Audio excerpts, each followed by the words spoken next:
civil war.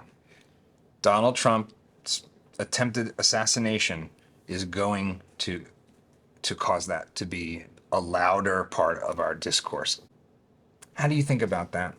I do have a romantic attachment to the United States as it exists. I don't want it to break up. No, I hear you. I have that same attachment.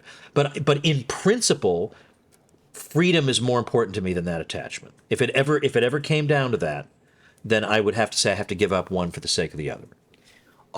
Do you think we're close to that? I don't, even though there are a lot of signs that point that way, but I think these are a lot of blowhards. I think most people have zero interest in taking up arms and wouldn't be good at it, wouldn't know what to do. My money is on that not happening. Now, on the other hand, I'm actually going to risk saying on an episode that could come out and embarrass me, but just to show that I am willing to go out on a limb, I likewise, I tend to go with inertia. If I don't know exactly what's going to happen, I tend to assume it'll probably be roughly the same. And I think American life will probably be roughly the same. It might continue to drift in ways I don't approve of, but I don't think there'll be civil war any more than I think Biden will drop out.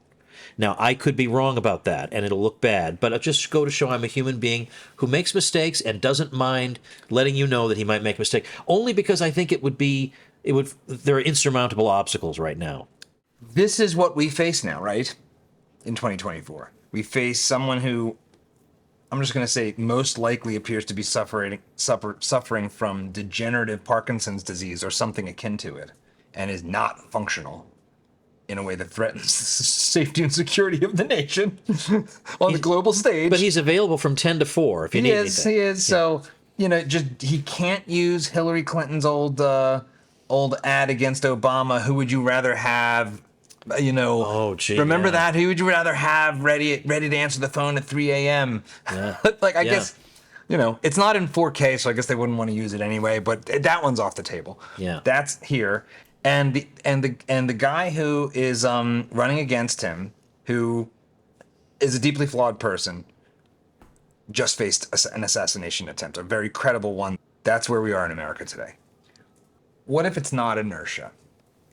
What if what's going to come next is the heat boiling over?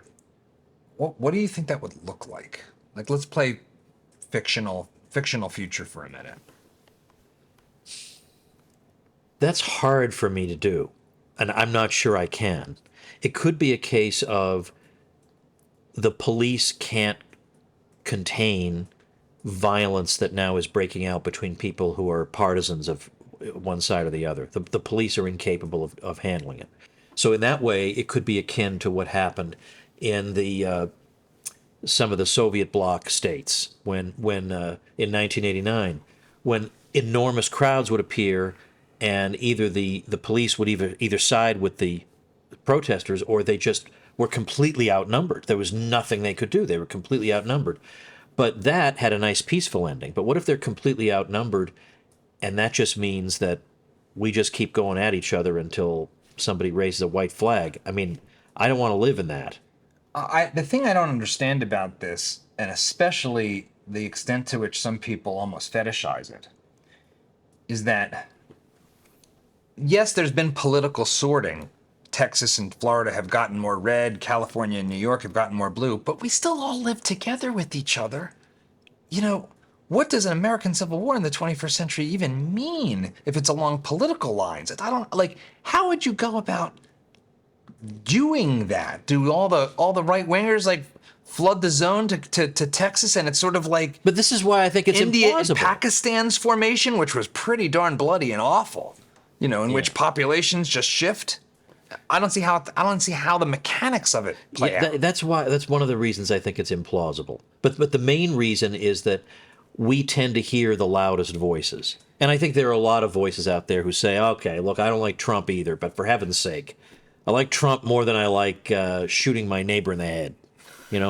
So I mean, that's why I think it probably won't happen. If you like this clip, we've got so much more where that came from. So be sure to hit that like button, subscribe to the channel, and ring the bell so you won't miss our new videos as they come out each week.